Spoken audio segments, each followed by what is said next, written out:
What's up, everyone, and welcome into another episode of Wizards Latest. I'm your host and DC sports fan, Ben Robertson, and on this page, we break down all the biggest headlines surrounding the Washington Wizards.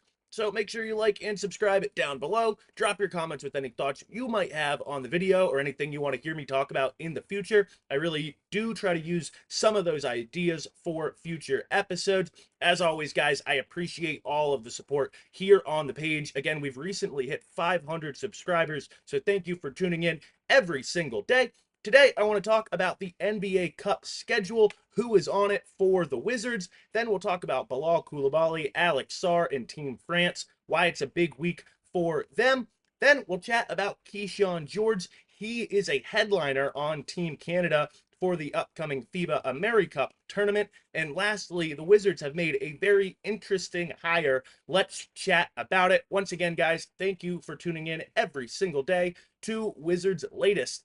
And today, again, let's talk about that NBA Cup schedule. At least this video coming out Thursday, August 14th.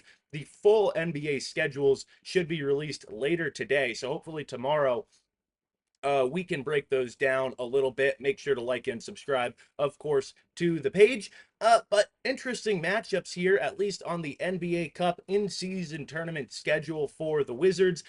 First off, they'll get things started November 7th against Cleveland. Then November 21st, they'll take on Toronto. November 25th, or November 21st, I should say, not November 21st. November 25th, they'll take on Atlanta, and then November 28th, they'll take on Indiana. The Toronto and Indiana matchups on the road. They will host Cleveland and Atlanta in Capital One Arena. Interesting matchups really throughout there for the in-season tournament for that NBA Cup schedule. Cleveland, of course, one of the top teams in the East over the last couple of seasons, will be a pretty serious challenge for this young Wizards core. Toronto will be really interesting to see if they can start to piece things together here this year. A couple talented pieces there on that roster: Scotty Barnes, RJ Barrett. Should get Brandon Ingram back healthy this year. We'll see what they look like. Atlanta, really, maybe for me, the most interesting one here, a division rival. I always like to watch Trae Young, whether you enjoy his game or not, or a fan of his game or not. Have to admit, one of the more exciting guards in the league. Of course, they've now added former Wizards big Kristaps Porzingis, and then anytime Atlanta and Washington match up, these days, it features last year's number 1 and number 2 overall picks in Zachary Rissache and Alex Sarr. So intrigue there for those reasons. And then, of course, with Indiana, not going to be the same looking squad that we saw in this past year's NBA Finals. Halliburton injured, Miles Turner has moved on, but should still be a fun matchup, despite that team maybe not looking quite the way they did last year. Again, full NBA schedules should be dropping today. We should be able to break them down on tomorrow's show. But I want to talk about Team France a little bit more. Young Wizards, of course, Bilal Coulibaly, Alex Sarr on that roster as they get ready for the Eurobasket 2025 tournament. Eurobasket prep really underway right now. We've seen them have a series of exhibition-friendly matchups as they get ready for Eurobasket 2025. Again, on the day of this video's release, they will take on Spain, and then will again take on Spain on August 16th. So 2 matchups for France with one of the traditional European powers in basketball here this week. Spain, of course, the reigning Eurobasket champions, actually beating France in the final back in 2022. So this should be really a huge test for this French squad. We saw, of course, last week Alex Sarr have a really big performance in that first exhibition-friendly matchup. 19 points for him. Wasn't effective in game 2. 6 points in 16 minutes against Great Britain. Only shot 3 of 9 from the floor. Couldn't connect on any of his 3-point attempts. Bilal Coulibaly has been in the starting lineup and been solid in both matchups for France, and excited to see him continue to play and just continue to develop as the NBA season gets closer and closer. We've talked so much about how it's really a huge year 3 for Bilal that he's heading into. Remember, don't forget Eurobasket tournament action starting August 27th. Also, don't forget Team Serbia, Tristan Vukcevic and co. With their next matchup will be August 15th against the Czech Republic.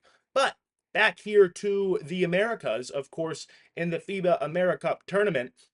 Maybe not the high held in as high regard as the Eurobasket. You're not going to see the same star-studded lineups in FIBA Americup, but you'll get the opportunity for players like Keyshawn George that might not get in a different tournament to get a chance to really lead their squad.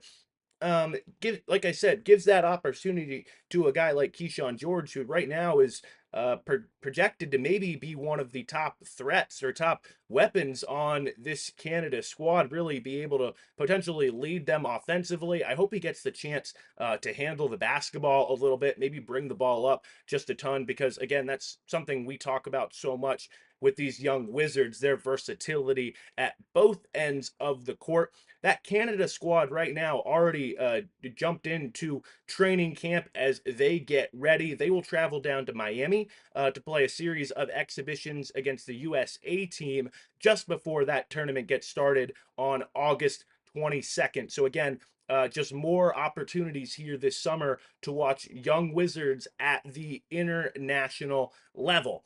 My last talking point here today, Washington has made a pretty interesting hire, and it actually comes out of really the media. The Wizards and Monumental Basketball have hired Craig Hoffman, the popular host of the Hoffman Show, as well as the Take Command podcast. He will be their senior director of identity and integration for the Wizards and the Mystics. Obviously, big congrats and good luck to him. I don't want to speak too much for him, but in sort of the explanation that I saw, he's a big fan of Michael Winger, Will Dawkins, and co. And really getting this opportunity was just kind of too good of a chance to pass up. Getting the chance to really, actually, have his voice heard inside of the building and maybe be part of some of those decision-making processes. So again, Craig Hoffman being named the Senior Director of Identity and Integration for the Wizards and the Mystics, of course, and Monumental Basketball. Again, big time congratulations to him. Remember, NBA full schedules dropping later today, so we should be able to break those down on tomorrow's video. Really appreciate you guys tuning into the page here every single day. As you've seen, really probably in the last couple of episodes, I really do try to use some of the comments and the ideas you guys throw out to me down in that comment section in future videos. Want to kind of just continue building this community and make this kind of just a hub and a place that people can come and give their thoughts and give their takes discussing Washington Wizards basketball. So again, guys, thank you for tuning in every single day. Remember, videos dropping here on the page Monday through Friday. So make sure you like and subscribe. Again, drop those comments, turn on post notifications. I appreciate all of the support, and thanks for watching another episode of Wizards Latest.